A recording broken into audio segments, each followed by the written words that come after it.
평안히 잘 주무셨습니까? 마이크 잘 들립니까? 저한테만 안 들리는 거군요. 제 귀가 좀 이상해지고 있는 것 같습니다. 우리 함께 하나님의 말씀을 보겠습니다. 히브리서 3장 1절의 말씀입니다. 같이 한번 읽어볼까요? 그러므로 시작. 그러므로 함께 하늘의 부르심을 받은 거룩한 형제들아, 우리가 믿는 도리의 사도이시며 대제사장이신 예수를 깊이 생각하라. 아멘. 또 말씀 한 일주일 정도 들으셨더니 이제 깊이 생각하라. 대단합니다. 감사합니다. 부르심을 받은 형제들에게 보내는 권면의 말씀. 우리가 믿는, 믿지 않는 사람한테는 의미 없는 문장인 거예요. 우리가 믿는 예수님을 깊이 생각하라라고 이야기했습니다. 그럼 예수님을 깊이 생각한다는 것이 무슨 의미일까? 오늘 그 내용을 이 아침 한번 같이 살펴보도록 하겠습니다. 우리 원장님이 잠깐 나가 계시니까 빨리 시작하도록 하겠습니다. 원장님이 안 좋아할 사진이에요, 이거. 짜장면 보신다. 아이고. 저희 가다 원장님 하니까 확 대단하시네. 아이고 보시네. 짜장면 짬뽕. 뭐 주는 거 아니니까 괜찮죠? 유복 선생님 행복해요? 행복해요. 눈으로 보는 건데 이거 다 건강식이야. 기름 별로 없는 거. 그러니까 괜찮아. 원장님 들어오시네. 큰일 났다. 자, 괜찮아. 괜찮아. 뭐 이거 어떻게 사진 빼라고 할 거예요? 뭐 어떻게 할 거야? 자, 짜장면 나 먹고 싶다. 손 드세요. 아멘. 손 내리고. 난 시원한 칼칼한 짬뽕 먹고 싶다. 왜 자꾸 두 손을 다 들어? 큰일 났네. 내리시고 손 흔들지 마세요. 짬뽕 안 나옵니다. 이렇게 과격한 반응 오랜만이에요. 윤우야, 짜장면 좋아해? 짬뽕 좋아해? 짜장면 좋아해요? 다음입니다. 이번엔 시원한 물냉면입니다. 이 살얼음이 휙 들어가면 여기 침 쫙 보이면서 이게 후룩후룩 먹어. 그래도 뭐니 해도 냉면은 물냉면이다. 손 드세요. 물냉면. 손 내리시고. 무슨 소리냐? 짭조름하고 새콤달콤하고 아주 이게 비빔냉면이다.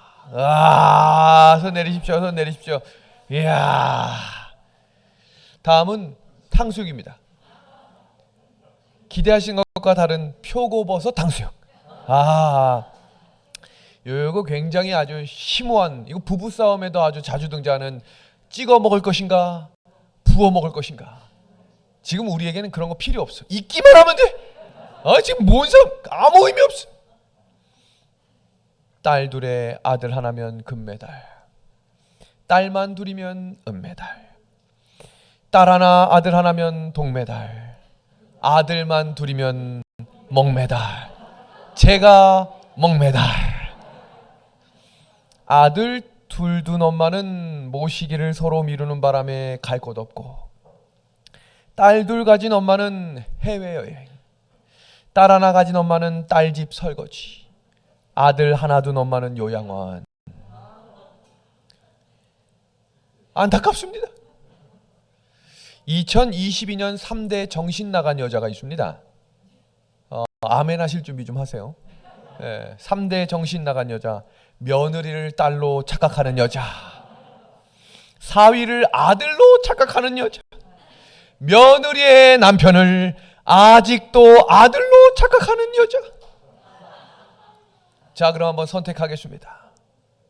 아들이냐 딸이냐? 아들 손 드세요. 전 아들만 있는데. 딸 손 들지 마세요. 뭐 지금 그 손 들어서 무슨 의미가 있어? 이미 다 났는데. 여기까지는 그냥 웃자고 하는 거고, 이 진짜 시작됩니다. 진짜입니다. 예수님과 사탄 사이에 누구를 결정할 것인가? 예수님 선택하실 분들 아멘 합시다. 아멘. 여러분, 이건 당연한 게 아니에요. 세상에 나가면요, 하버드 대학교에 사탄 숭배교회가 세워졌어요. 거기 학생들이 엄청 많이 몰립니다. 그 세계적인 수재들이 말입니다. 그리고 길거리 가다가 예수님 믿으세요 하면 뺨 맞습니다. 요즘은 조롱할 시대가 아니라 너나 믿으라고 하지 전도하지 말라고 하는 사람들이 점점 늘어나고 있습니다. 그런 세상에 예수님 이야기 듣고 행복해하고 예수님 때문에 감사할 수 있도록 우리를 이곳에 인도하신 하나님을 찬양합니다. 이게 감사한 거예요. 예수님을 믿는 건 당연한 게 아니에요. 제가 어느 날 한 가정을 방문해서 기도를 했어요. 함께 기도하겠습니다 하면 우리 일반적으로 어떻게 합니까? 손을 모으고 눈을 감고 고개를 숙이죠. 근데 그분이 갑자기 우시는 거예요. 그래서 왜 그러세요? 그랬더니 제가 기도가 감동적인 겁니까? 묻고 싶었는데 기도도 아직 시작을 안 했잖아. 근데 기도하겠습니다 라는 그 말에 손을 모으고 눈을 감고 머리를 숙일 수 있는 게 감사하대. 유복순 선도님, 기도하겠습니다. 이거 봐. 예전에는 두 눈 뜨고 이렇게 봤을 거라고. 이게 믿음의 시작인 거예요. 너무나 당연해 보이는 이것들이 하나님이 나를 지키시고 인도하시는 축복임에 감사를 드립니다. 그 예수님을 깊이 생각해 보라는 거예요. 히브리서 12장 1절과 2절의 말씀입니다. 이러므로 우리에게 구름같이 둘러싼 허다한 증인들이 있으니 모든 무거운 것과 얽매이기 쉬운 죄를 벗어버리고 인내로서 우리 앞에 당한 경주를 하며, 다 같이 읽읍시다. 믿음의 주여, 시작. 믿음의 주여 또 온전케 하시는 이인 예수를 바라보자. 아멘. 이게 얼마나 감동적인 말씀일까요? 사도 바울이 쓴 책들을 바울 서신이라고 불러요. 편지처럼 썼다라고 해서 서신서라고 부르는데, 사도 바울이 쓴 책은 모두가 똑같은 방식이 있어요. 오늘 이 이야기를 들으시면 신약 성경을 읽으실 때 아주 좋은 도움이 될 겁니다. 사도 바울은 반드시 파트를 시즌 1과 시즌 2로 나눴어요. 누구처럼? 시즌 1과 2를 나눠놔서 전편은 교리편으로, 후편은 실천편으로 나눴습니다. 그래서 갈라디아서나 로마서나 모든 책들이 다 교리편과 실천편의 두 권의 책을 모아서 한 권의 책으로 만들었어요. 그러니까 신앙을 배울 때 교리만 주목해서 배우는 것은 잘못된 신앙이에요. 균형적인 신앙으로 어떻게 이 말씀대로 따라 살 것인가 라고 하는 실천편에도 관심을 가져야 합니다. 그래서 로마서는 1장부터 11장까지는 무슨 편? 교리편. 이어지는 12장부터 16장까지는 무슨 편? 실천편. 그래서 로마서 12장 1절에 우리 어제 저녁에 살폈어요. 이 세대를 본받지 말고 너희 몸을 거룩한 산 뭐로 드리래? 뭐 하래요? 드리래. 실천편인 거예요. 마찬가지로 에베소서 1장에서 3장까지 교리편, 4장에서 6장까지 너희가 하나님의 전신갑주를 뭐하라? 입으라. 실천편. 마찬가지로 히브리서 1장 1절부터 10장 18절까지는 교리편, 히브리서 10장 19절에서 13장 25절까지는 무슨 편? 실천편입니다. 그래서 히브리서 11장에는 믿음에 대해서 강조했고, 히브리서 12장 1절부터 2절은 우리가 어떻게 살아야 할까? 이제 이해하셨습니까? 이게 그토록 중요한 것입니다. 그래서 시작이 이러므로로 시작돼요. 이 말은 무슨 말입니까? 히브리서 1장부터 11장 모든 내용을 총정리하는 거예요. 이러므로. 첫 번째 단어를 보겠습니다. 이러므로. 오늘 설교 주제는 믿음의 경주를 절대로 포기하지 마십시오입니다. 경주를 하겠다고 했습니다. 실천편이죠? 경주를 하겠다고 했습니다. 그런데 이 경주를 어떻게 하는가 보니까 여기 노란색 붉은 글씨 두 번째 칸 있으니, 이 문장 속에 우리가 뭐가 있다는 얘기예요? 소유하고 있다는 얘기예요. 그분을 소개합니다. 바로 예수님입니다. 이 믿음의 경주에 반드시 필요한 것은 예수님이라는 거예요. 그 어떤 것도 이 경주를 완성시킬 수 있는 것은 예수님밖에 없다라고 이야기하고 있습니다. 그러면서 이 경주를 하는 일에 있어서 너희가 버려야 할 것이 있는데 그것이 바로 죄를 버려야 한다라고 말하고 있습니다. 여기 얽매이다라고 하는 단어가 신학사전에 이렇게 되어 있어요. 괴롭히다, 방해하다, 마음을 흩어버리다. 제가 아주 충격적인 이야기 하겠습니다. 자녀도 우상이 될 수 있습니다. 자녀에게 절대로 목숨 걸지 마세요. 자녀가 하나님을 앞서 나가기 시작하면 그것보다 더 큰 우상은 없습니다. 한 집사님이 저에게 그랬어요. 자기 인생의 전부가 자녀라는 거예요. 그것은 잘못된 신앙입니다. 하나님이 맡겨주신 청지기, 이 자녀는 하나님이 나에게 맡겨주신 거지 섬기라고 주신 게 아니에요. 끝까지 달라붙어서 못 가게 한다. 운동선수 발에 채워져 있는 무거운 쇠사슬. 여러분, 운동선수한테 무거운 쇠사슬이 있으면 경주하기 할 수 있겠어요? 없겠어요? 못합니다. 그러니까 이거를 뭐 하라는 거예요? 끊어버리라는 거예요. 지금 선우하고 우리 윤우가 엄마 없어가지고 좀 불안한가? 뒤를 보고 있네. 형님하고 누나가 좀 같이 앉아줘라. 좀 불안한가 봐, 뭐가. 괜찮아요? 잠깐 나가려고? 그러니까 엄마가 왜 안 오나 제가 저 마음을 알아. 예섭이하고 태섭이는 엄마가 나가잖아요. 목이 여기까지 나와. 엄마 언제 오나. 아빠랑 있어도 안심이 안 되나 봐. 자, 괜찮아요. 쌤이라니까. 네. ESPN에서 미국 스포츠 매거진입니다. 세상에서 가장 어려운 운동 종목 10종목을 선별했어요. 그 중에 5위 안에 드는 종목이 바로 복싱이었습니다. 복싱.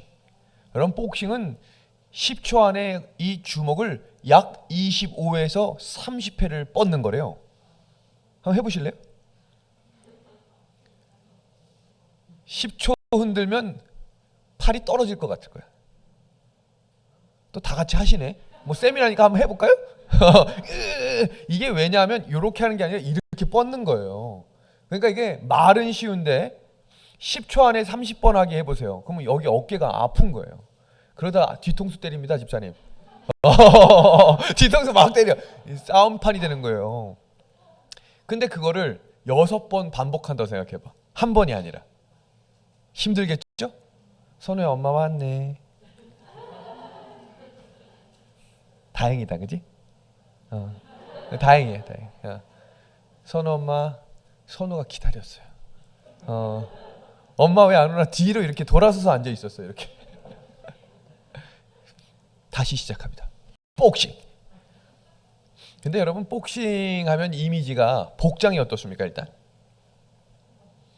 뭐 어떻게 팬티만 입는 거지 뭐. 입고 할 수 있는 운동이 아니에요. 왜냐하면 운동을 하는데 이게 다 뭐가 되니까, 짐이 되니까. 근데 여러분, 지금 이 선수가 뭔가 좀 잘못된 모습을 갖고 있어요. 글러브는 끼고 있는데 양복을 입고 복싱을 한다고 하는 것이 감히 생각해 보세요. 자, 정코너 선수 입장 하는데 갑자기 양복을 입고 나오면 속으로 대단한 선수구나 생각하겠습니까? 정신 나간 선수구나 생각하겠습니까? 지금 우리가 그렇게 살고 있는 거예요. 믿음의 경주를 하려고 나가고 있는데 다 가지고 가겠다는 거예요. 다 가지고 가겠다는 거예요. 두 번째 힘든 종목 5위 안에 들었던 운동이 바로 마라톤입니다. 제가 목회를 하면서 마라톤을 풀코스를 5번을 뛰었습니다. 뛰면서 느낀 게 내가 이걸 왜 하나? 그런 생각이 들어요. 죽도록 힘드니까. 그러면서 어디까진 가야 되니까. 생각해 보세요. 35km 정도쯤 되면 발이 가는 게 아니고 그냥 내 몸이 발을 따라가. 그러니까 발하고 몸이 분리돼서 그냥 가는 거예요. 내가 뛰는 게 아니라 몸이 그냥 가는 거거든요. 그러면서 속으로 계속 생각해요. 내가 이걸 왜 하나? 계속 합니다. 근데 문제는 막바지에 다다를수록 그 고통이 더 심해진다는 거예요. 그런데 지금 여기 한 호주에 있는 한 선수가 실제로 이복장을 가지고 뛰었습니다. 양복을 입고 군화를 신고 뛰기 시작하는 것입니다. 우리가 지금 신앙생활을 이렇게 하고 있다는 거예요. 그러니까 벅차고 힘들고 짜증나고 부담스럽고 벗어버려야 할 것들을 벗어내도 힘든데 거치고 가지고 가고 싶은 거 다 넣으니까 생각해 보세요. 여기 이 마라톤을 뛰면서 휴대폰 들고 뛰는 사람 못 봤거든요. 왜냐하면 그것도 무거워요. 뛰다 보면. 근데 거기에 노트북도 들고 가방 속에 물도 넣고 빵도 넣고 뛴다고 생각해 보세요. 과연 뛸 수 있겠는가? 그래서 사도 바울은 믿음의 경주를 뛰는 사람의 첫 번째 요건으로 벗어버리라는 거예요. 여든이 넘으신 어르신들 1000명을 대상으로 당신의 인생에서 가장 후회되는 것이 무엇입니까? 라는 조사를 미국에 있는 한 코넬 대학교에서 리서치를 했습니다. 1000명의 여든 어르신들에게 당신이 인생을 다시 뒤돌아본다면 이런 일들은 하지 않겠다라고 하는 것을 5가지씩 적어주십시오. 거기에 순위 7가지를 지금부터 발표하겠습니다. 뭐 다 말씀드리려고 하는 건 아니니까 간단하게 정리하고 넘어갑니다. 첫 번째, 벌어지지 않은 일에 대해 걱정한 것입니다. 제가 부부싸움 하시는 분들 중에 많이 본 경우가 엄청 싸워! 근데 문제는 그 일이 안 일어나. 밤새도록 왜 그렇게 됐냐고 해! 다음날에 그런 일이 안 일어나. 그러면 지치는 것입니다. 우리는 생각해보면 그런 제가 기사를 봤어요. 우리가 염려하고 걱정하는 것 중에 일어나는 것은 단지 10%뿐이다. 근데 90%를 미리 짐작하고 을의 겁을 먹고 아이고 밤을 못 자는 것입니다. 근데 어르신들이 그걸 후회한다는 거예요. 그러지 말걸. 두 번째입니다. 사람을 계속 미워한 것입니다. 여러분 사람 너무 미워하지 마세요. 제가 뭐 다 속마음을 모르기 때문에 이렇게 말하는가 싶을 수도 있지만 미워하면 자기 손해야. 그 사람은 그걸 잘 몰라. 자기를 미워하는지도. 혼자 속으려 하는 거야. 그 미움을 예수님께 내려놓을 수 있도록 기도하십시오. 세 번째입니다. 중독 같은 무거운 것을 벗어버리지 못한 것입니다. 제가 미용실을 가끔 가요. 저는 머리를 미용실에서 하는 이유 중에 하나가 어머니들 만나는 게 재밌어. 두세 시간 동안 파마하는데 1초도 안 쉬어. 와다다다다다다다 얘기하는데 그걸 듣고 있으면 세상 돌아가는 게 다 들려. 근데 어느 날은 두 분이 막 한창 트로트 유행할 때 임영웅 처음 들어왔는데 저는 임영웅이 아들인 줄 알았어. 자꾸 영웅이가 말이야 막 이러는 거예요. 그래서 아들인가 했더니 알고 보니까 TV에 나오는데 쟤네 쟤 이러는 거예요. 근데 알고 보니까 그 두 분이 재림교회 집사네. 왜냐면 임영웅 얘기 막 하다가 갑자기 목사 욕을 하는 거야. 그러니까 제가 목사인지 모르는 거겠죠. 이렇게 가만히 있으니까 한참 얘기하다 또 임영웅 칭찬하고 목사는 욕하고. 와, 제가 놀란 게 있어요. 신실한 여집사님들이 유튜브에 중독이 돼 있어. 설교 듣는 척 하다가 갑자기 트로트 틀어. 그 트로트 칠 때 엉덩이 막 흔들다가 설교 볼 때 가만해. 중독입니다. 자꾸 보고 싶은 거야. 이게 얼마나 무서운 건지 몰라요. 제가 그걸 왜 느꼈냐면 신실한 집사님들이 그러더라고.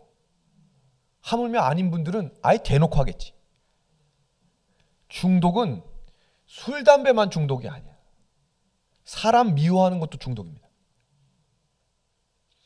남의 집 잘 됐다는 이야기 들으면 배가 왜 이렇게 아픈 거야? 그것도 중독이에요. 우리는 눈에 보이는 중독에는 조심하지만 보이지 않는 중독은 굉장히 의연하게 대처해요. 어르신들의 이야기에 지혜자를 배우는 거예요.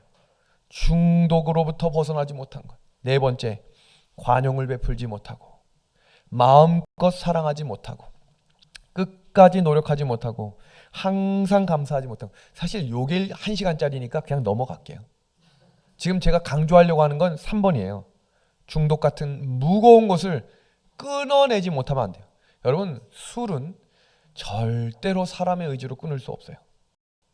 내가 끊었다 이렇게 하는 분들도 많이 봤지만 성령이 역사하시지 않으면 그건 절대로 끊어낼 수 없는 것입니다. 영감의 글입니다. 죄가 얼마나 가증한지 알지 못하면 우리는 죄를 버릴 수 없게 된다. 우리가 죄에서 돌아서기로 작정하기 전에는 우리 생애에 진정한 변화가 생길 수 없다. 작정입니다.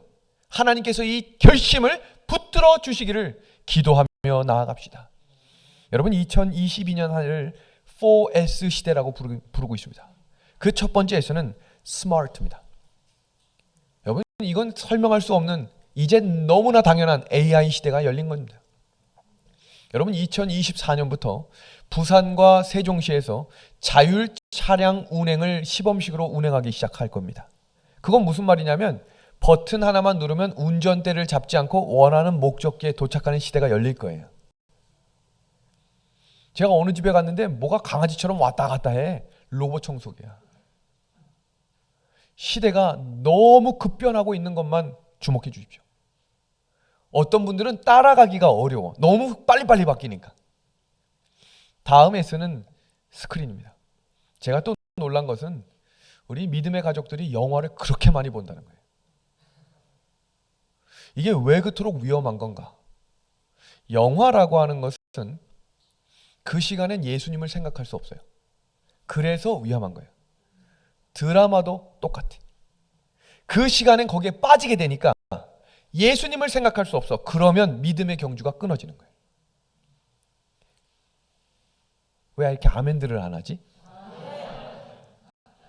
동의를 할 수가 없나?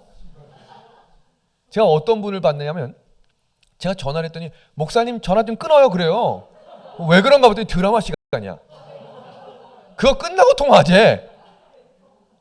깜짝 놀랐어요. 제가 어떻게 얘기를 들었냐면 목욕 제기를 한대. 왜냐? 방해받으면 안 돼. 그리고 10분 전에 앉아. 그리고 하나하나 광고를 다 봐. 그 다음 시작하면 감동이야. 오! 근데 시간을 보면 왜 이렇게 빨리 끝나? 그리고 그날따라 예고를 안 하네? 기분이 나쁘다는 거예요. 중독입니다. 야, 저는 그래서 누가 사고 난 줄 알았어. 전화했더니 목사님 드라마 끝났어요. 이게 우리의 현실입니다. 그런데 또 뉴스 중독도 있는 거 아세요? 하루 종일 뉴스를 틀어놓는 분이 있어. 그러면서 저한테 8번이 반복되더래. 그걸 뭐하러 봐, 그걸. 기자도 아닌데. 눈을 뜨자마자 뉴스를 트는 거야. 여러분, 그렇게 안 해도 세상 안 망해요. 뭐 그렇게 궁금한지. 그리고 그 오게티를 또 찾아내네. 누가 틀렸대. 여러분, 세 번째는 섹스입니다. 여러분, 유튜브 시대가 열린 것은 이제 만연한 사실인데 유튜브의 90%가 섹스와 연관된 내용입니다. 유튜브가 우리에게 굉장히 유익하고 좋다라고 이야기하지만 유튜브를 만든 목적이 이것 때문에 만들어 놓은 거예요. 돈을 번다면 사람들이 옷을 벗고 돈을 번다고 하면 상식 밖의 행동이 통행되는 곳이 유튜브입니다. 그래서 위험한 거예요. 마지막 네 번째는 스포츠입니다. 스포츠가 지금 코로나 때문에 잠시 멈췄지만 성도들 중에 안식일을 무분별하게 지키며 스포츠 장소에 찾아가는 사람들이 굉장히 늘고 있습니다. 왜냐하면 그곳에서 스트레스가 풀린다고 이야기하고 그곳에서 응원하는 것에 열광하는 것이 스트레스가 풀린다고 이야기하지만 이곳에서도 잠시 예수님을 생각할 수 없는 자리입니다. 이 네 가지의 공통점은 다 중독성이 있고 두 번째, 다 예수님을 생각할 수 없는 자리입니다. 지금 차가 뒤로 후진하고 있나요? 이건 띠리리리리 이건 차량 후진인데 차를 좀 잘 빼주십시오.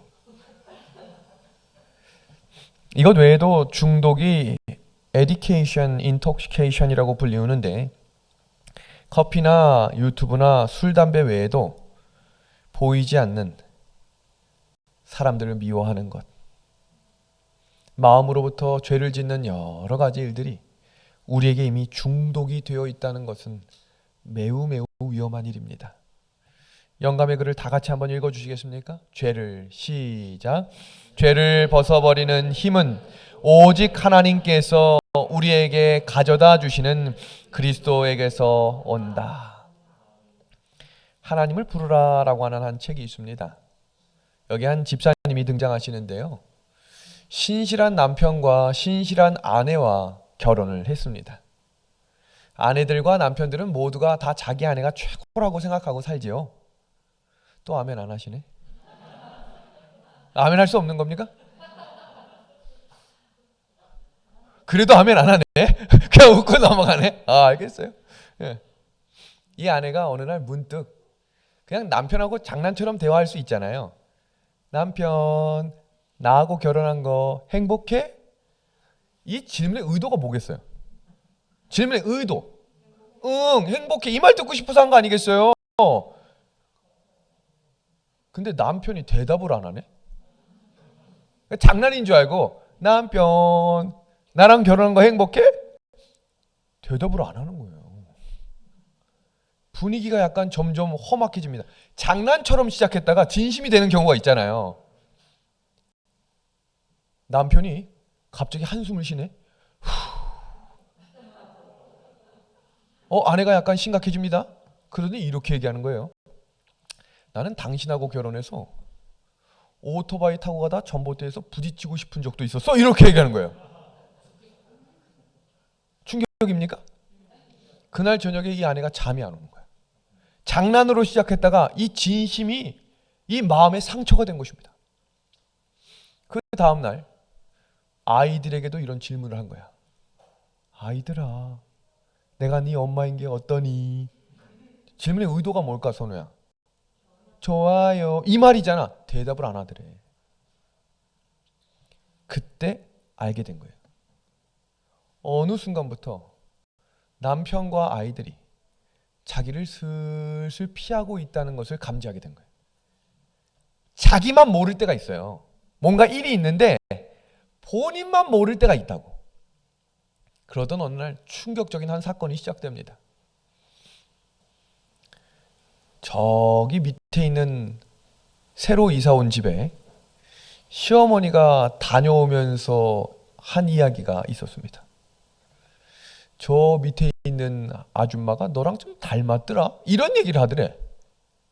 그냥 스쳐서 지나갔는데 그 집 앞을 이렇게 우연히 지나가다가 닮았다니까 궁금하잖아. 이렇게 봤대요. 근데 이게 웬일이야? 닮은 게 하나도 없더래. 키도 달라, 얼굴도 달라, 몸매도 달라, 머리 스타일 아무것도 왜 닮았다고 했지? 돌아왔어요. 근데 어느 날 그 집 앞을 지나갔는데 그 여자가 고래고래 소리를 지르는 거야. 그러니까 느낌이 있잖아요. 이게 닮았다고 했구나.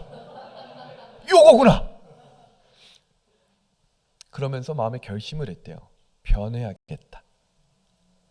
남편에게, 아이들에게, 어머니에게 정말 신앙하는 신앙인답게 변해야겠다. 이 결심 누가 준 거예요? 성령이 주신 거예요. 그래서 그날부터 잔소리하던 거 줄이고 남편에게 뭔가를 이야기하는 것도 줄이고 다 줄여나가기 시작했대요. 그러니까 속병이 걸리기 시작한 거예요. 왜냐하면 풀어야 되잖아야. 뭔가 얘기해야 되는데 참으면 속으로 자꾸 쌓이는 거예요. 남편하고 싸울 일도 참고. 왜냐하면 이거 잘못된 거 보여. 근데 뭐 하는 거예요? 참은 거예요. 그렇게 3개월이 지났대요. 그러니까 집안 분위기 좋아질까요? 안 좋아지더래. 도대체 뭐가 문제인가? 그러던 어느 날 결정적으로, 여러분 뚜껑이 뭐 한다고 합니까? 왜 그럴까? 속에 게 나오는 거야. 밖에서 더러운 게 들어오는 게 아니고 원래 내 속이 더러운 거예요. 그래서 뚜껑이 뭐 한다고 그러는 거예요? 내게 나오는 거예요. 이걸 주목하셔야 돼요. 뚜껑이 열리기 일보 직전이래. 여러분 그 냄비가 99.9도에서 막 끓기 시작하면 이게 이러잖아요. 갑자기 뚜껑이 열리기 일보 직전이래요. 그래가지고 설거지를 했는데 분노의 설거지 시작했대요. 콱콱콱 꽝 콱콱콱 꽝. 주변에 있는 사람들이 긴장하겠죠? 엄마 터지기 일보 직전이구나. 콱콱 꽝. 기도를 했답니다. 하나님, 제가 이걸 어떻게 하면 좋겠습니까? 근데 용서가 안 되더래. 그러니까 이 마음속에 어떤 마음이 이렇게 밀려 들어오냐면, 이번 한 번만 싸우자. 이건 100번을 생각해도 저 사람 잘못이다. 이거 안 짚고 넘어가면 병난다. 그래서 돌아섰대요. 착! 이게 뭐가 시작되는 겁니까? 전쟁의 서막. 시작되는 것입니다.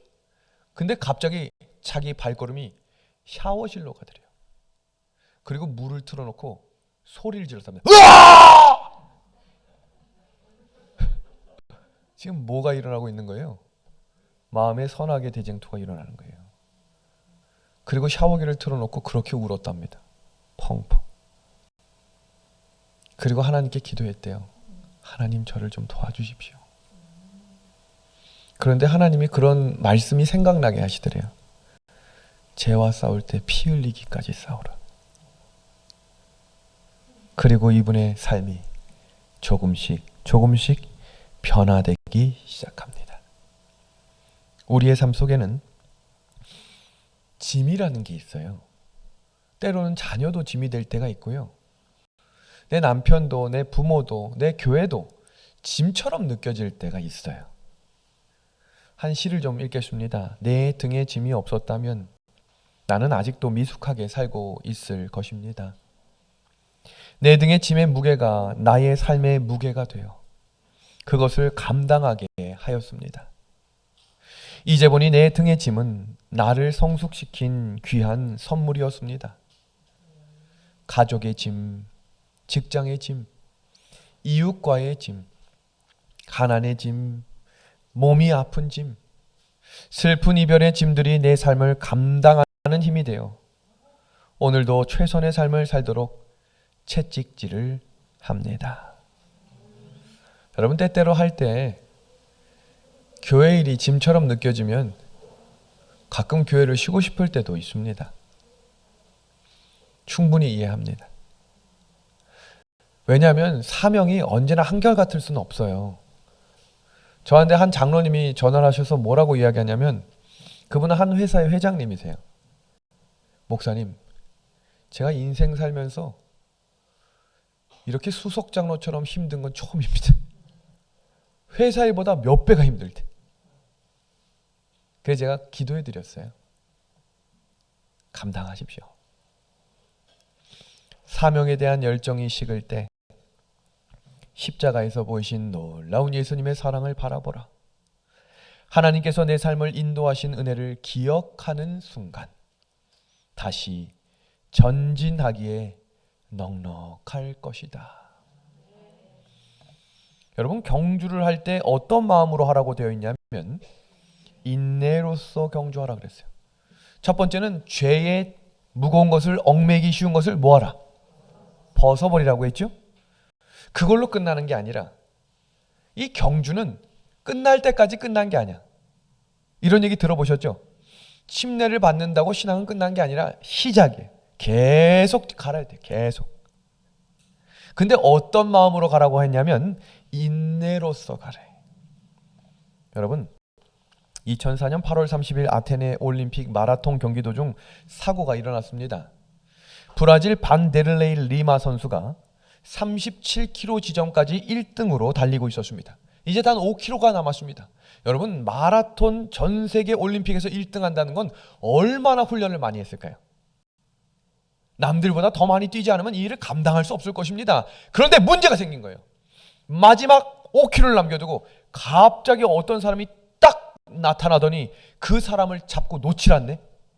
그러니까 어떻게 하겠어요? 어떻게 하겠습니까? 나 잡은 거 놔 하겠죠. 그러다 둘이 넘어졌어요. 여러분, 이 운동이 왜 중요하냐면 관성의 법칙이 있어요. 마라톤을 제가 뛰어보니까 계속해서 나가지 않으면 멈춰서잖아요. 뛸 수가 없습니다. 문제가 있습니다.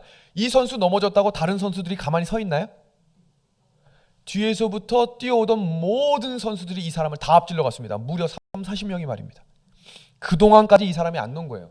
나중에 경찰이 이 사람을 붙잡아서 당신 도대체 왜 그랬습니까? 라고 했더니 정신병자야. 근데 어떤 마음이 있냐면 자기가 전 세계에 한번 나오고 싶은데 왜 이렇게 똑똑해? 전 세계에서 마라톤 1등 하는 사람 붙잡으면 자기 얼굴이 나올 것 같아서 그래서 붙잡았대. 정말 정신 나간 사람입니다. 경찰들이 뛰어냈습니다. 여러분 상상해 주십시오. 이 리마 선수가 일어났는데 무릎이 까지고 이미 30-40명이 앞으로 다 뛰어나갔습니다. 뛰려고 해도 이제 뛸 힘이 빠졌습니다. 왜요? 이 사람하고 싸웠잖아 지금. 남아있는 그 5kg 남아있는 힘을 다 짜내갖고 나 좀 놔주세요 하는데 이미 힘이 다 빠져버렸어. 다 뛰어가고 이제 남아있는 리마 선수는 어떻게 했을까? 이건 다음 시간에 할 수가 없겠어, 그죠? 왜냐면 우리 뒤에 시즌2 들어야 되는데. 터덜 걸어갑니다. 이미 저기서 환호성이 들립니다. 무슨 뜻이에요? 1등이 이미 들어간 거예요. 그 말은 자기 앞서간 모든 사람들이 이미 다 들어간 거예요. 터덜. 그 마음을 상상해 주세요. 얼마나 억울하고 얼마나 속상할까. 여러분 4년 동안 이 한 번 뛰겠다고 얼마나 훈련 많이 했을까요? 얼마나 마음 아플까. 저는 이 글을 보면서 막 눈물이 나더라고요. 너무너무 불쌍하다. 그런데 이 선수가 계속 걸어가요. 경기장에 남아있던 많은 사람들이 이미 1등이 들어왔기 때문에 다 빠져나갔습니다. 스타디움에 들어갑니다. 아무도 없을 줄 알았던 그곳에 경기를 운영하는 소수의 사람들과 관중석에 남아있던 수십 명의 사람들이 리마의 이름을 외쳐주기 시작했어요. 리마. 그때 이 선수가 남아있던 힘을 다해 뛰기 시작합니다. 그리고 경기장에 들어갔을 때 그를 기다리는 것은 금메달은 아니었지만 그를 격려하기 위해 주위에 둘러선 많은 사람들의 따뜻한 박수였습니다. 여러분 하늘 가는 경주는요 혼자 하는 게 아니에요. 그래서 신앙은 절대 혼자 하시면 안 돼요. 사람이 밉다고 나 혼자 집에서 신앙해야지, 그건 성경적 신앙이 아니에요. 함께 하라 그랬어요. 그리고 이미 그 경주를 완주한 믿음의 선배들이 우리를 지켜보고 있다고 했고 그 길을 함께 하고 있는 믿음의 동료들이 있겠다고 약속하시며 예수님이 함께 하시겠다고 약속하신 믿음의 경주를 인내함으로 끝까지 포기하지 말게 되기를 우리 예수님의 이름으로 소망합니다. 그래서 고린도전서 13장에 사랑에 대해 이야기하며 이렇게 이야기합니다. 한번 다 같이 읽어주십시오. 사랑은 오래 참고, 제가 사랑은 읽으면 붉은 글씨 읽어주세요. 사랑은 모든 것을 왜 예수님이 사랑에 대해 말하시면서 3번이나 비슷한 말을 반복해서 하셨을까? 여러분 3-4번 강조하는 거 맞죠? 참아야 하는 일들이 많겠다는 거예요. 견뎌야 될 일들이 많겠다는 거예요. 인내해야 되는 일들이 많겠다는 거예요. 이 3가지의 공통적인 단어가 있는데 그것은 그 자리를 떠나지 않는다는 것입니다. 2018년 9월 28일 인도네시아에 역사상 가장 큰 쓰나미가 몰려왔습니다. 여러분 쓰나미는 억하면 죽는 거예요. 그럼 무슨 말이냐면 저기 몇 킬로미터 앞에 있는데 순식간에 눈앞에 오는 게 쓰나미랍니다. 그래서 문제는 쓰나미가 눈에 보이면 이미 늦은 거기 때문에 사람들이 쓰나미 경보가 내려지면 다 도망을 칩니다. 그 도망을 칠 때 차를 가져갈 수 있겠습니까? 무거운 짐을 들겠습니까? 살려면 뛰어야 되는 거예요. 근데 문제가 생겼습니다. 그 쓰나미가 공항에 밀려온 거예요. 근데 마침 그 공항에 346명이 탄 비행기가 이륙 준비를 하고 있었어요. 근데 관제탑에 있던 사람들이 다 도망을 간 거예요. 비행기는 절대로 관제탑의 승인이 없이 뜨거나 내릴 수가 없습니다. 그런데 그 관제탑에 승인을 할 사람이 없어서 이미 비행기 문이 닫혔기 때문에 열 수도 없고 뜰 수도 없는 상황이 되었습니다. 이제 잠시 후 몇 분 후에는, 아니면 몇 초 후에는 쓰나미가 밀려옵니다. 그때 관제탑에서 신호가 왔습니다. 여기는 관제탑. 다 도망간 줄 알았는데 지난주에 입사한 인턴이 도망을 안 간 거예요. 왜냐하면 매뉴얼에 자연재해나 문제가 있을 때 반드시 관제탑 요원들은 비행기가 뜨는지를 확인하고 그 자리를 떠나야 한다가 원칙이었어요. 그런데 나 살겠다고 다 도망갔는데 일주일 전에 입사한 인턴이 도망을 안 간 거예요. 왜냐하면 거기에 기술된 대로 그 원칙을 지킨 것입니다. 어렸을 때부터 시절에 배웠던 그 관제탑의 내용들을 읽습니다. 여기는 관제탑. 오늘의 날짜는 몇 월 며칠, 몇 시 몇 분입니다. 관제탑에서 승인합니다. 이륙하십시오. 그 안에 있던 모든 사람들이 환호성을 지르며 하늘로 올라갔습니다. 그리고 이 21살 인니 청년은 그곳에서 죽었습니다. 성경은 이 내용을 견딘다라고 표현한 거예요. 예수님께서 십자가에 달려 돌아가시면서 다 이루었다라고 말씀하셨죠. 그게 텔레오톤이란 단어인데 인내함으로 종지부를 찍다 어떤 일을 마치고 끝냈다. 예수님이 그러셨죠. 기도할 때 할만하시거든 이 잔을 내게서 옮겨주십시오. 그런데 그 잔을 옮기시지 않아도 떠나지 않으신 예수님이 오늘 우리에게 이 자리를 지켜달라고 요청하십니다.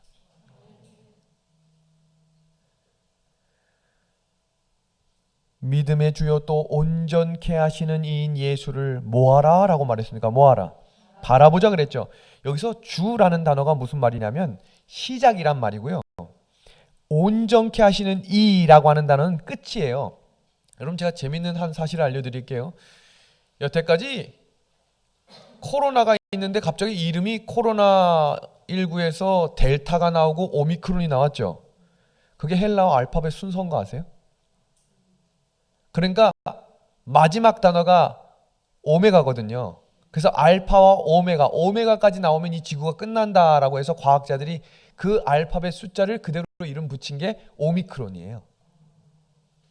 마찬가지로 이 성경에서 주라고 하는 단어와 온전케 하시는 이라는 것은 시작과 끝에 너희가 해야 할 모든 믿음의 방법은 예수님을 바라보는 방법밖에 없다는 거예요.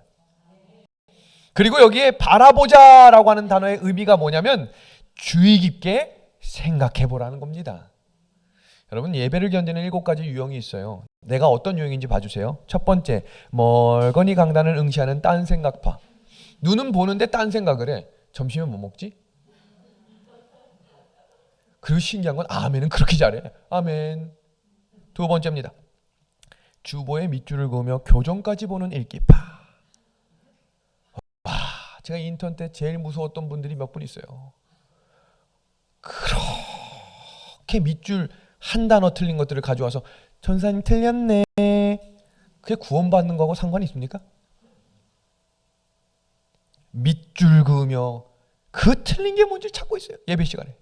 세 번째입니다. 졸면서 예배드리는 수면파. 제가 아주 많이 봤어요. 아주 많이 봤어. 근데 아멘은 그렇게 크게 아멘. 와, 대단합니다. 네 번째. 수시로 시계를 들여다보며 확인하는 시간 절약파. 와, 얼마나 시계를 자주 보는지. 12시 넘었다 이거야. 다섯 번째. 예배 후에 있을 회의를 준비하는 회의파. 그냥 어떤 장로님이 얼마나 설교를 열심히 적는지 제가 감동받아가지고 장로님 감사합니다. 그랬더니 직원의 회의록을 작성하고 있어요. 직원의 회의록 노트 펴놓고 쫙. 다음입니다. 성경 읽기로 시간을 때우는 실속파. 예배 시간에 성경을 펴놓고 성경 통독을 해. 다음입니다. 사진 찍을 준비하시는 거 봐. 빨리 넘겨야지. 과연 찍을 것인가 못 찍을 것인가. 스마트폰으로 성경 구절 찾다가 뉴스 보는 3만 8. 왜 웃을까? 난리 나요. 스마트폰으로 하나님이 하다가 갑자기 옆으로 확 넘겨서 어이! 이런 우리들에게 예수님이 요청하시는 것은 예수를 깊이 바라보라라고 하셨거든요. 왜 그러셨을까? 하버드에서 뇌에 대한 연구를 했어요. 이 연구를 좀 봐주십시오. 하버드 뇌연구센터에서 사람의 인지 능력 중에 가장 큰 요소가 무엇인지를 12년 동안 연구를 했습니다.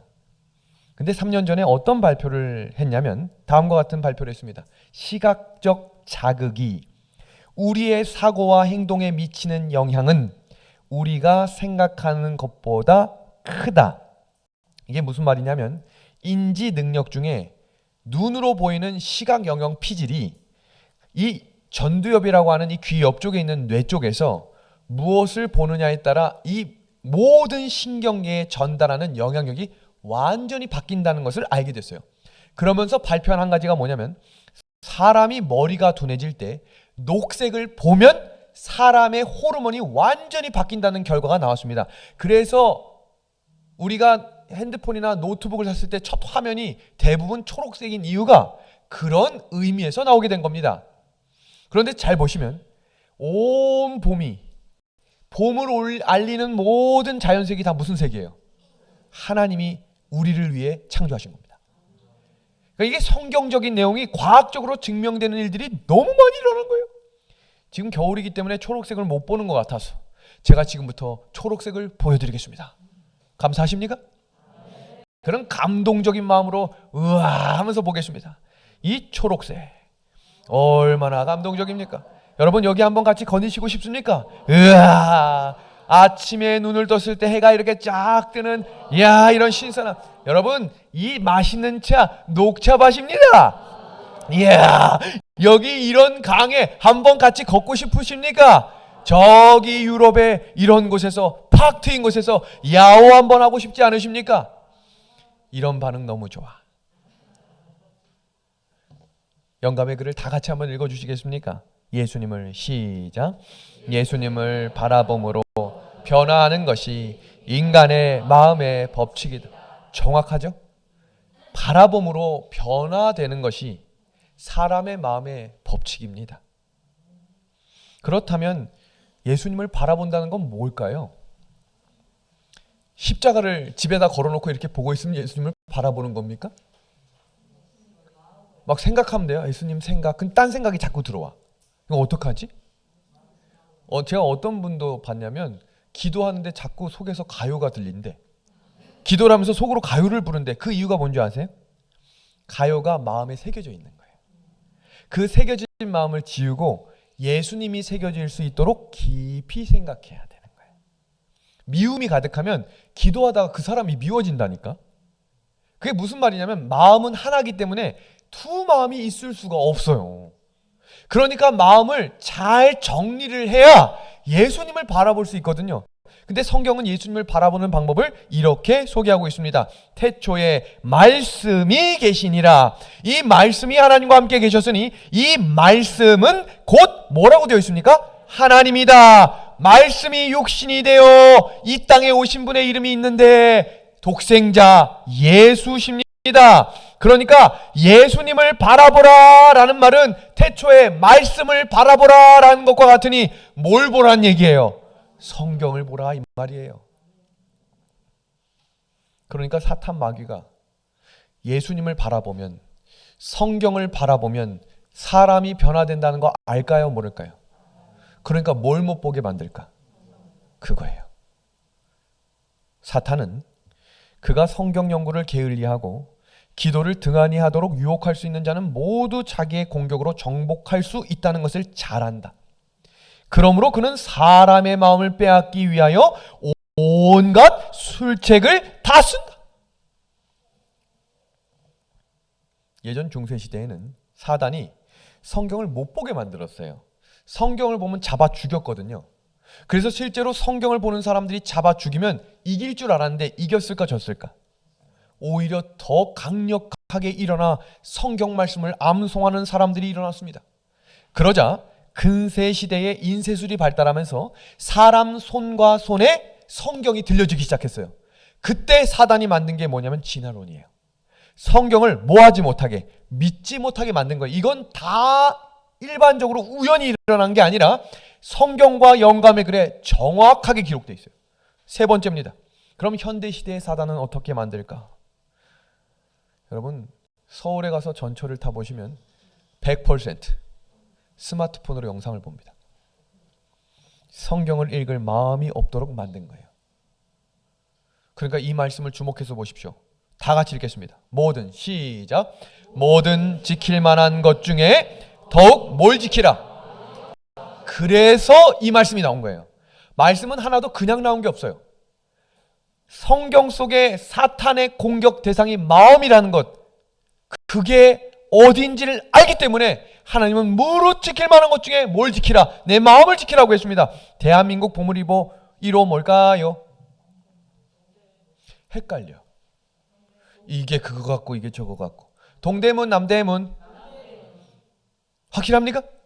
정말입니까? 정말입니까? 동대문인데. 동대문. 그럼 처음부터 다시. 대한민국 보물 2호는 무엇일까요? 동대문. 편집 좀 도와주십시오. 그럼 대한민국 국보 1호는 무엇일까요? 남은 거 하나니까 남대문이 되겠습니다. 여러분, 근데 이 남대문이 탔던 거 기억하십니까? 대한민국 국보 1호 나면 잘 지켜야 됐습니까?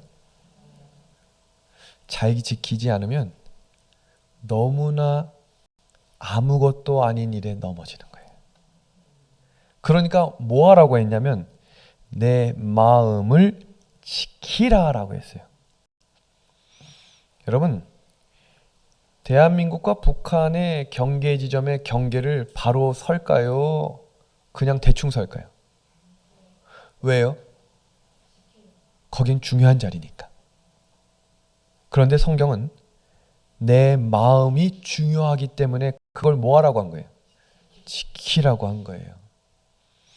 왜냐하면 그 마음에 생명의 근원이 있기 때문입니다.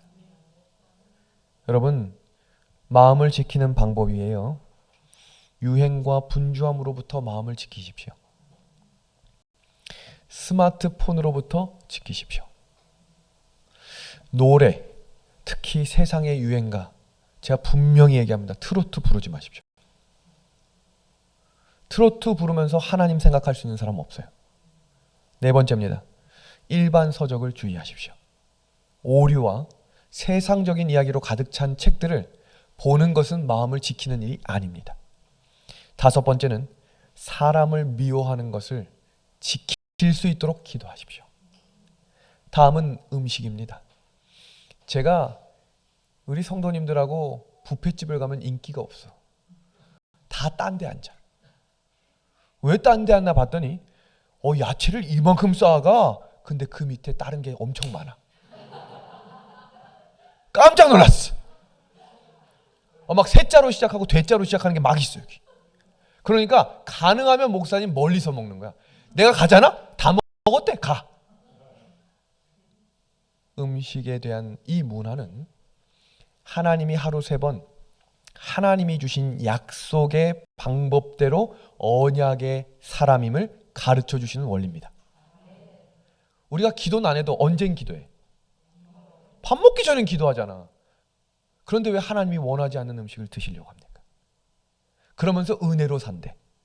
그건 은혜가 아니에요. 영감의 글입니다.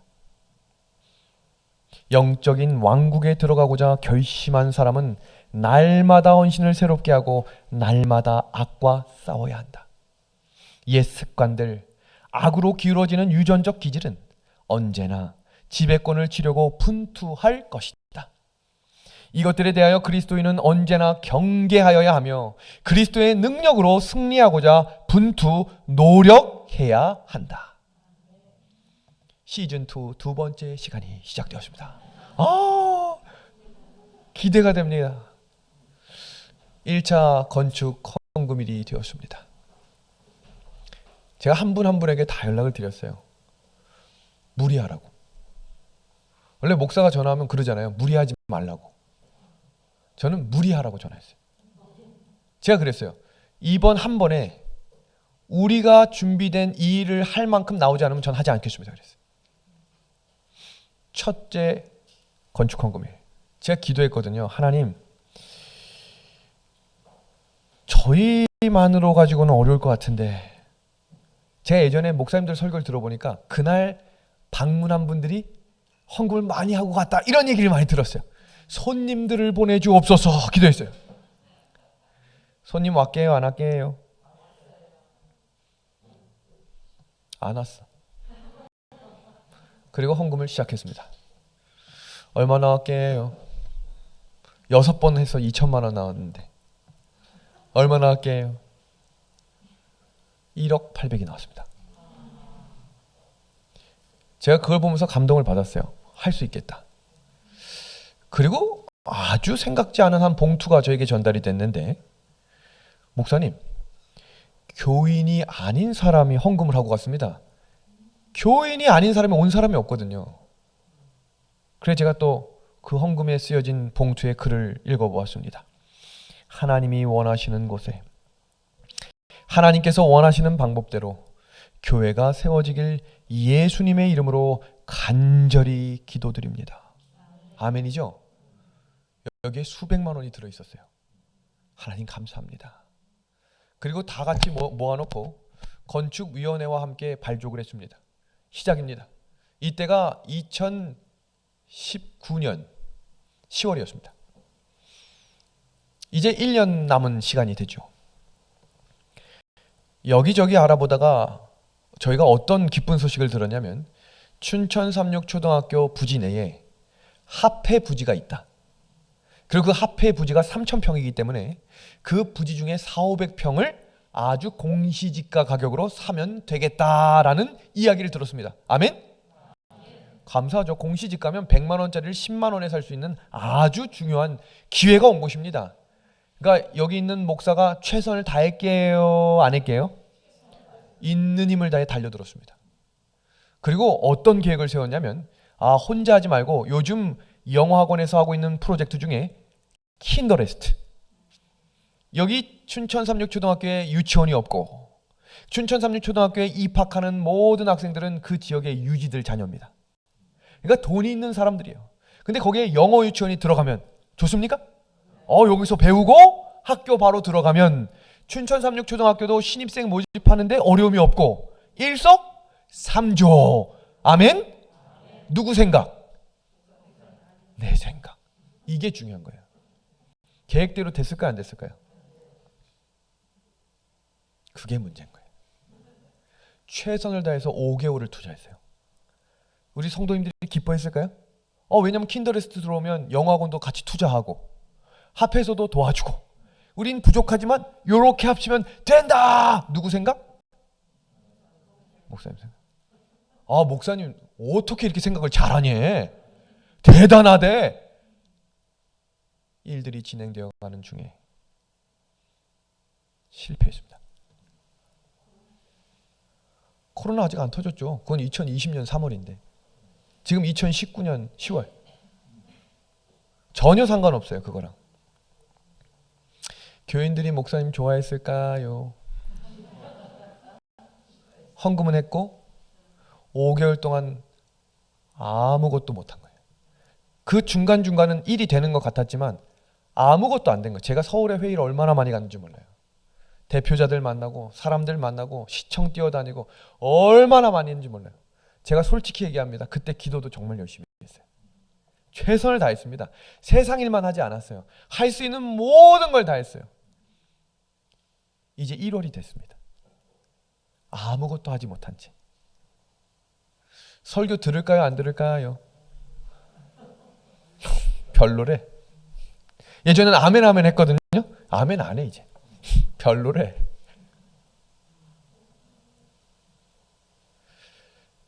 어떻게 할까?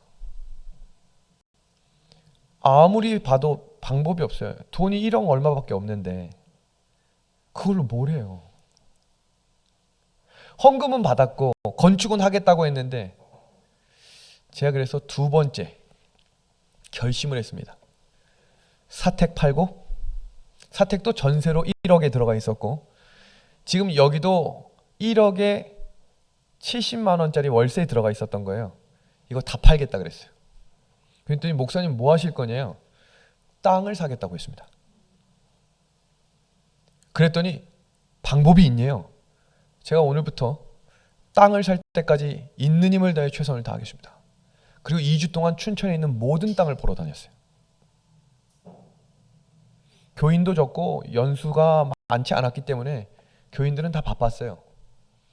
땅이 있다 한 모든 곳에 제가 그래서 지금 부동산 시세를 굉장히 잘합니다. 어디 무슨 아파트 몇 층이 얼마고 어디 땅이 얼마인지 머릿속에 다 들어있어요. 왜냐하면 부동산 사람들하고 밥을 매일 먹었어요. 왜냐하면 땅이 필요했기 때문이에요. 땅이 나왔습니다. 3억 2,100. 딱 맞아. 그 돈, 헌금한 돈, 교회 돈, 사택 돈. 3억 2,100 모든 돈을 올인했습니다. 그리고 산 땅이 바로 이 땅이었어요. 근데 문제가 있죠. 지을 돈이 없네. 그런데 그때 코로나가 터진 거예요. 교회 문을 닫아야 됐어요. 한 여집사님이 저를 찾아오셔서 뭐라고 하셨냐면 저희 교회 건물 근처에 신천지 그 지역이 있었어요. 목사님 지금 분위기가 안 좋으니까 우리 교회 문 좀 닫죠. 그래서 제가 그 집사님한테 소리를 쳤어요. 집사님! 지금 우리가 문 닫으면 우리 교회 망합니다. 그리고 우리는 지금 이렇게 방역을 철저히 하고 원래 거리 두기를 했는데 왜 우리가 교회에 쉬어야 합니까? 50명 앉는 자리에 7명 앉아서 예배드리고 이렇게 방역 철저히 하는 교회 있으면 나오라 그래. 그래서 제가 그 집사님한테 울면서 그랬어요. 지금 문 닫으면 우리 교회는 끝입니다. 그때부터 지금까지 단 한 번도 문을 안 닫았어요. 그리고 하나님이 지켜주셔서 코로나를 걸리지 않게 하셨어요. 그런데도 문제가 있죠. 이제 돈이 없어. 교인들은 다 누구만 봐요. 근데 저는 힘이 없어요. 제가 그래서 부산을 갔어요. 부산에 뭐가 있어서 간 게 아니고 그냥 갔어요. 서울에서 제일 먼 데가 어딘가 보고. 그리고 제가 비행기나 기차를 타면 책을 봐요. 뭐 비행기를 타면 2-3권을 사가고 기차를 타면 1권 정도를 사요. 그냥 집에 없던 그냥 새 책을 사요. 근데 그때 마침 서점에서 책을 샀는데 참 목자상이라는 책을 샀어요. 제목 좋습니까? 감동적이잖아요. 위로를 받고 싶어서 떠난 거예요. 그냥 혼자. 근데 그 책을 보면서 제가 울었잖아. 21페이지를 안 갔는데 무슨 내용이 있냐면 지금 당신의 교회가 자기의 그릇이다 이렇게 돼 있어요. 얼마나 속상한지 몰라. 지금 있는 교회가 당신의 그릇이다. 근데 그게 머리에서 떠나질 않는 거예요. 저는 남의 탓을 했어요. 아니 왜 이 교회가 이렇게 해가지고 이 상황이 됐지? 아니 왜 학교하고 이 문제가 이렇게 된 거야? 최선을 다했는데 지금 당신의 교회는 당신의 그릇이다. 여러분 6개월 동안 조회수 몇 회? 96회. 1년이 지났습니다. 하루 평균 접속자 수가 늘었습니다. 5명. 3명에서 2명 는 거예요. 알고 보니까 우리 어머니, 장모님, 우리 가족, 나머지 둘은 모르겠어. 길이 막힌 거예요. 그때 제 몸이 좀 많이 아팠어요. 그러니까 사람이 해결이 안 되면 방법이 없으니까 속으로만 끙끙 앓는 거예요. 어떡하지?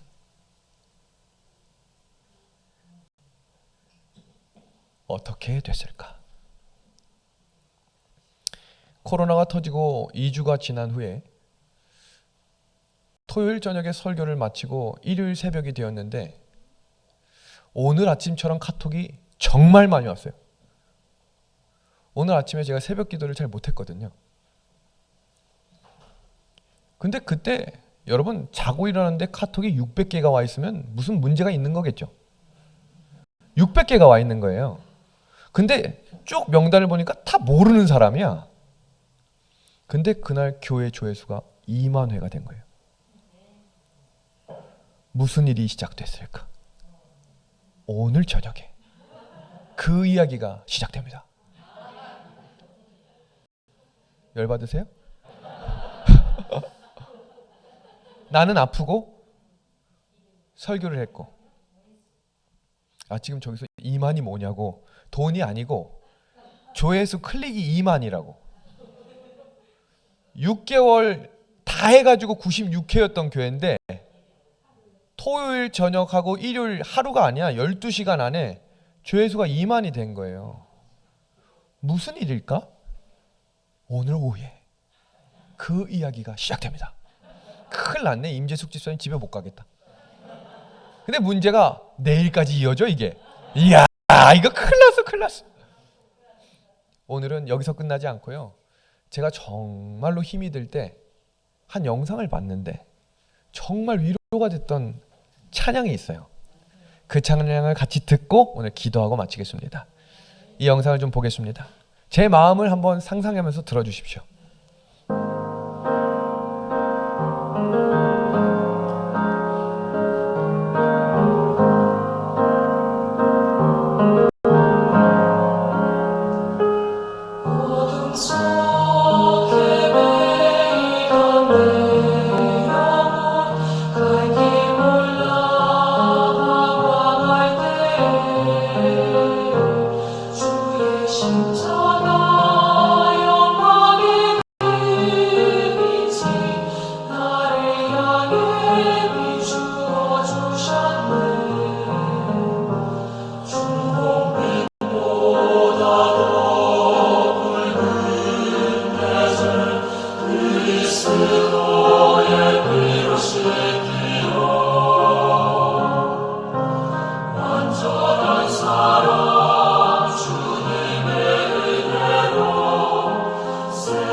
오직 예수 내 안에 살아계시니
좋으시죠? 왜 좋을까요? 이보다 좋은 노래, 좋은 그림이 많을 텐데 예수님 그림이어서 좋은 거예요.